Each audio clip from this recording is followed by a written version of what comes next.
Social media detox. আজকের দুনিয়ায় আমাদের জীবনের বড় একটা সময় কাটে সোশ্যাল মিডিয়ার ভেতরে।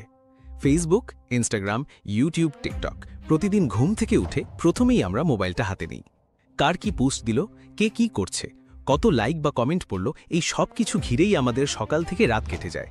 কিন্তু কখনো কি ভেবে দেখেছ এই অভ্যাস আমাদের জীবন থেকে কতটা সময় কেড়ে নিচ্ছে, কতটা মানসিক চাপ তৈরি করছে?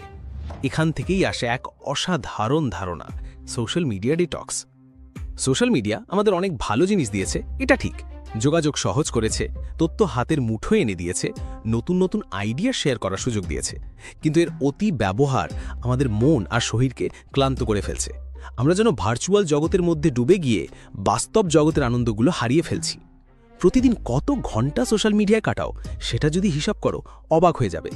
কারো কারো ক্ষেত্রে দিনে 4-5 ঘন্টারও বেশি সময় চলে যায় শুধু স্ক্রল করতে করতে। অথচ এই সময়টা তুমি বই পড়তে পারতে, পরিবারকে সময় দিতে পারতে, কোনো নতুন দক্ষতা শিখতে পারতে বা নিজের শরীরে যত্ন নিতে পারতে। সময়টা নষ্ট হয়ে যাচ্ছে অজান্তেই। সবচেয়ে বড় ক্ষতি হচ্ছে মানসিক স্বাস্থ্যে। সোশ্যাল মিডিয়া অন্যদের সাজানো জীবন দেখে আমরা নিজেদের সঙ্গে তুলনা করতে শুরু করি। কেউ ভ্রমণে যাচ্ছে, কেউ দামি জিনিস কিনছে, কেউ দারুণ সেলফি দিচ্ছে। এই সব দেখে মনে হয় আমাদের জীবন তেমন সুন্দর নয়।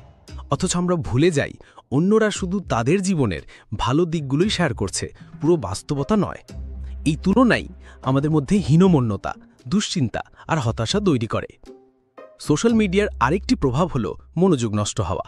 আমরা কোনো কাজ করতে বসি, কিন্তু হঠাৎ নোটিফিকেশন এলো, মেসেজ, লাইক বা ভিডিও, সাথে সাথেই মনোযোগ ভেঙে যায়, কাজের গতি কমে যায়, পড়াশোনার ক্ষতি হয়, এমনকি ঘুমও নষ্ট হয়ে যায়। রাত জেগে ফোন ব্যবহার করলে পরের দিন শরীর ক্লান্ত থাকে, মেজাজ খারাপ থাকে। এই সব কিছু সমাধান হতে পারে সোশ্যাল মিডিয়া ডিটক্স, মানে নির্দিষ্ট সময়ের জন্য সোশ্যাল মিডিয়া থেকে দূরে থাকা। এটা হতে পারে কয়েক ঘন্টা, কয়েক দিন কিংবা এক সপ্তাহ। এই সময়টা তুমি অন্য কাজে ব্যবহার করবে, হয়তো পরিবারকে সময় দেবে, বই পড়বে, হাঁটতে যাবে, প্রকৃতির মধ্যে সময় কাটাবে বা নিজের কোনো শখ পূরণ করবে। ডিটক্স শুরু করলে প্রথমে কষ্ট হবে, অভ্যাস বলে কথা, ফোন হাতের কাছে থাকবে, বারবার চেক করতে ইচ্ছে করবে। কিন্তু ধীরে ধীরে তুমি টের পাবে তোমার মাথা হালকা লাগছে, মন ভালো থাকছে, ঘুম ভালো হচ্ছে। এমনকি তুমি বুঝবে তুমি অনেক বেশি উৎপাদনশীল হয়ে উঠেছ। প্রকৃতির সঙ্গে সময় কাটালে সোশ্যাল মিডিয়ার শূন্যতা পূরণ হয়। গাছপালা, খোলা আকাশ, পাখির গান, এই সব তোমাকে অন্যরকম শান্তি দেবে। আবার পরিবার ও বন্ধুদের সঙ্গে বাস্তবে যোগাযোগ করার সম্পর্ককে গভীর করবে। এই বাস্তব যোগাযোগের আনন্দ কোনো লাইক বা কমেন্টই মাপা যায় না। সোশ্যাল মিডিয়া ডিটক্স মানে একেবারে সবকিছু ছেড়ে দেওয়া নয়, এটা মানে হলো নিয়ন্ত্রণে আনা।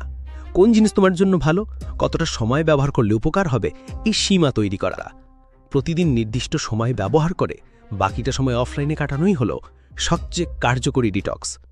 মজার ব্যাপার হলো অনেক গবেষণায় দেখা গেছে সোশ্যাল মিডিয়া থেকে দূরে থাকলে মানুষ বেশি সুখী হয়, তাদের আত্মবিশ্বাস বাড়ে আর সৃজনশীল চিন্তাভাবনা ফিরে আসে। কারণ মস্তিষ্ক তখন অবিরাম তথ্যের চাপ থেকে মুক্তি পায়।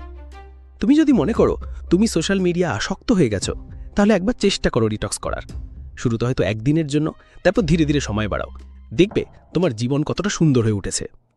আসলে সোশ্যাল মিডিয়া আমাদের শত্রু নয়, এটা দারুণ একটি মাধ্যম যদি আমরা সঠিকভাবে ব্যবহার করতে পারি। কিন্তু যখন এটি আমাদের সময়, মনোযোগ আর মানসিক শান্তি কেড়ে নেয়, তখন দরকার একটু বিরতি নেওয়া। এই বিরতিই হলো সোশ্যাল মিডিয়া ডিটক্স, যা আমাদের শরীর, মন আর সম্পর্ককে আবার ভারসাম্যে ফিরিয়ে আনে।